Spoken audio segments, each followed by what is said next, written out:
right, welcome to Cafe Wish Podcast interview.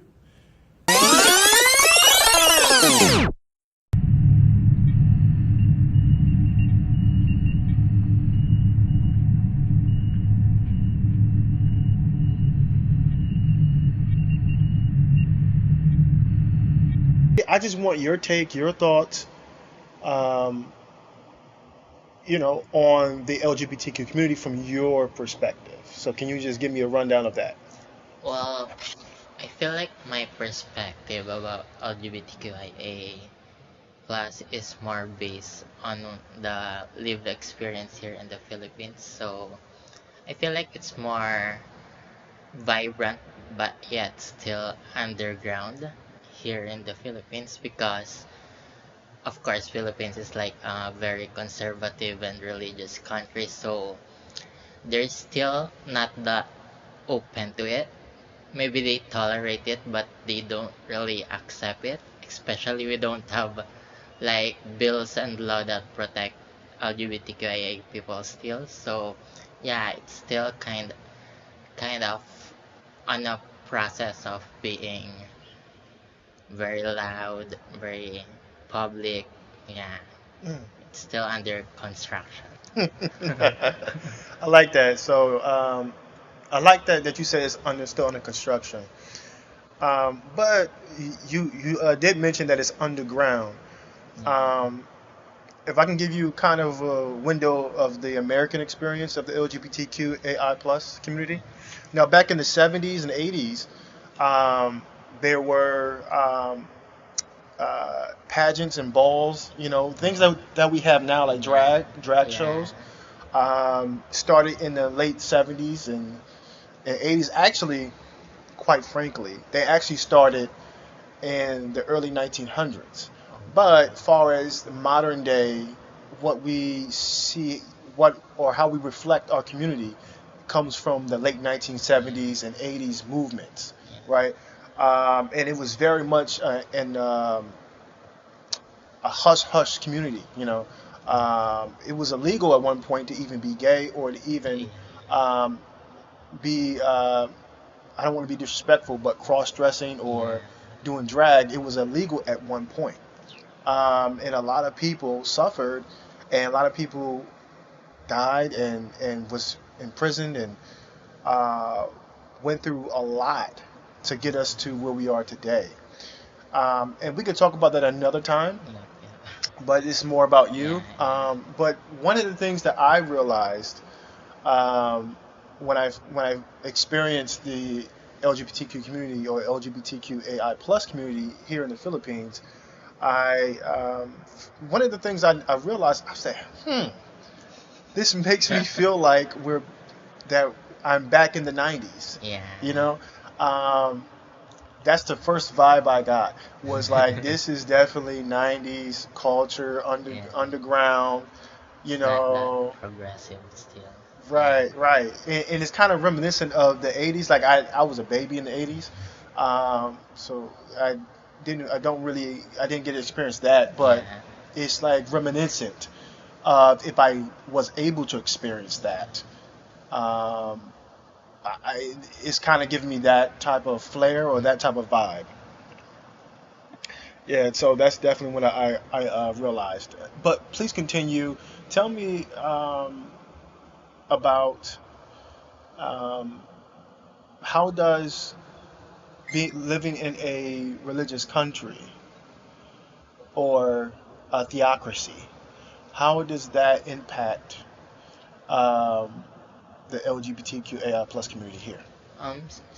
Maybe it starts when you grow up in your family, like the upbringing. Like they always say that it's a sin. It's like being abnormal to be part of that community. So growing up, you need to like show a facade to everybody that you need to hide your identity so that you won't be like talked out of it more often. Like every family gatherings will be made fun of if they knew that you're gay or anything. So growing up, I really hide hide it, my identity. So now that I'm like kinda older, I tend to like bring it out more, but still I still have that trauma of being that loud in public, so I tend to be like cautious Hmm. in doing it, so that not not a lot of people can see it, but I still have that feeling of I am flaunting it, like I'm Hmm. breaking out of the chains of Hmm. it. But yeah, there's still that little fear of embracing your true identity, yet Hmm. wanting to break out of it. Yeah. Well said. And I appreciate that. And Yeah, and you mentioned fear about it. yeah, Yeah, just talk about that a little bit. What type of fear do you have? If you don't mind sharing. yeah. Well, the fear mainly because the stigma is really rampant, that especially here in the Philippines, that being gay means that you have no future, you know, Hmm. you can't achieve your dreams. Mainly because the dreams here in the Philippines are mainly you will have your family, you have a kid, but for a gay person, that is not the dream. So they see being gay as being reckless, doesn't have a dream, doesn't have a goal.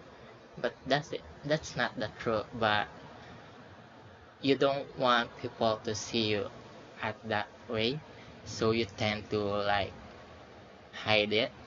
You tend to like fear what they're gonna think about you, especially if you're like a feminine gay like me. I feel like they tend to attack people that in the community that is more like not in the normal side, because there's gay that is manly, that is discreet, but they don't attack them that much because they see them as trying to conform Hmm. in the straight standards. So being feminine gay is more like so hard, and it caused so much fear because of the like hate and the shame that put on you, yeah, by the society.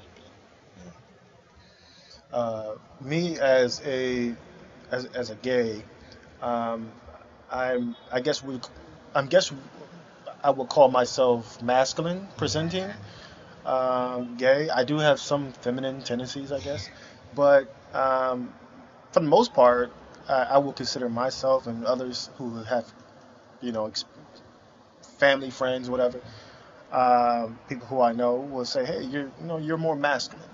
yeah, So I I know I definitely understand that I have a different lived experience being gay and being masculine.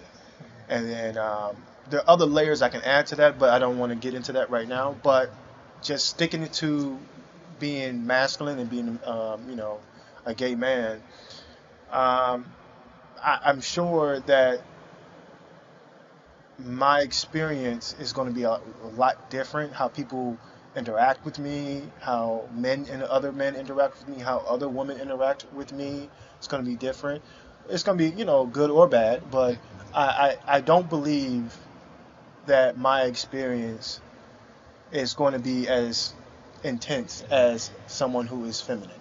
Or if I can say, I'm not trying to be offensive, but femme boy yeah, and transgender women. yeah, Um, my experience, I understand, is nowhere near to that degree that what you or a transgender woman will experience. So, um, yeah. Tell me about your thoughts when you said growing up, you were told being gay is a sin. Do you yeah. still believe that? Well, no, Okay. because mainly I'm not that religious, first of all. That's why I don't believe it anymore. Second, I do believe that if they're basing on Bible, Hmm. there's a lot of sin that isn't talked about, but it's accepted by a lot of people. But Mm. they cherry pick on being gay as a sin, so I don't think it's fair for the community. Plus, I do believe Jesus is a progressive person. So if ever I feel like more than anyone else, he will accept us. So yeah, that's my perspective on that. I think that's a really good perspective. How long did it take you to work through that?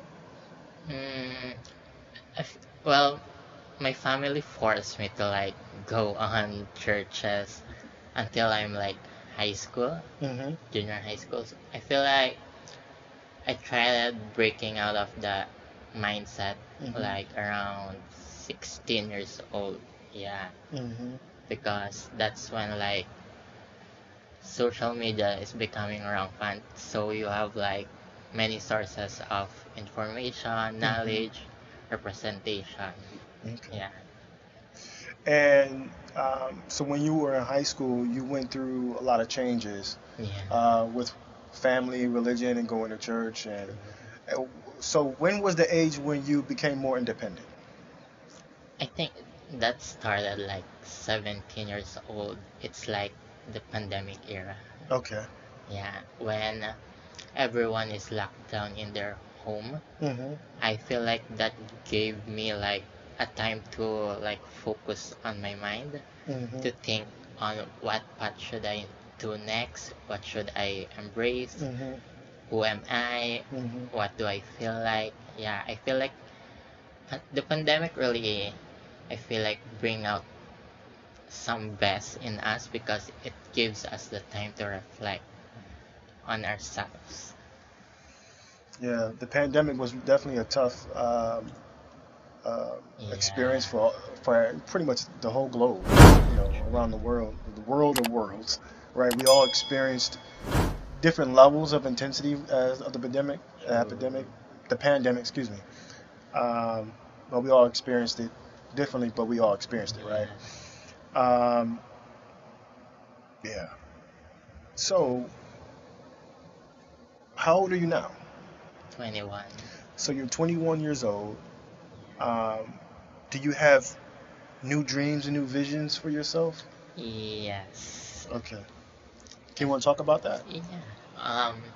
My new dream is like I feel like I will become less ambitious in my dreams. I feel like I've become more grounded with my dreams. Like growing up, I have that dream that I want to be filthy rich. I want to like conquer the world. Yeah. I feel like yeah, growing up that's my dream. But right now, like my dreams is just like have my own space, Mm-hmm. build a safe space not just for me but for my friends. Mm-hmm.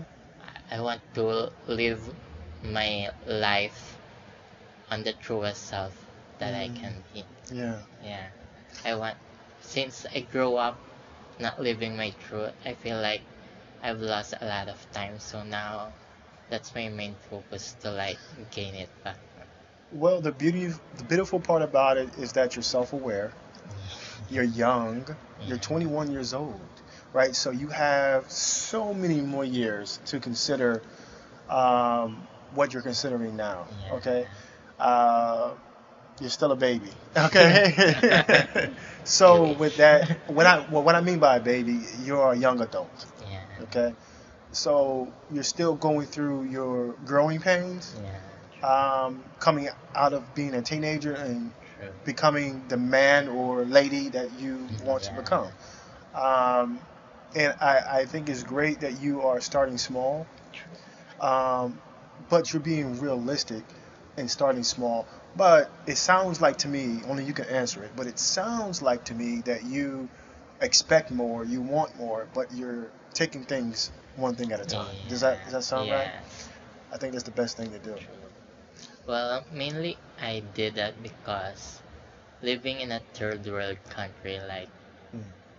reaching your dreams isn't like a privilege that everybody have. Yeah. So you really have to like sometimes limit yourself on what's your goal so that you don't have like a wild expectations and doesn't meet that. Mm. Like you don't get your heart Mm. broken at the end, because Mm. it's the reality that every everyone kind of refuse to accept that dreaming is really a privilege, Mm. Mm. especially here in the Philippines. Yeah, Dreaming is a privilege. yeah, Um, Living in a third world country, that's a lot of reality check for an American like me, right? It's a big reality check, you know. Thank you for your vulnerability and being transparent, on that. But you live in the Philippines. It's very beautiful here. yeah, Beautiful culture, beautiful yeah, people. Um, you have a colorful history, true. um, and you, as a Filipino, from what I have seen after meeting you, you seem like you're very talented. You're very self-aware. You're positive and forward-thinking. You're a realist, um, and you're very ambitious. Even though you say that from my opinion, okay, I Yeah, can't yeah, tell you about you, but from what I experience, I think I see that you're very ambitious. I think it's just finding the steps for yes, yourself is not always easy, but you're sticking to the fundamentals, true. which will help you get you through. Okay, like Haslow's hierarchy of needs. Yeah, Find a place, shelter, food, yeah, shelter, yeah, clothing, and then you can dream after that. yes,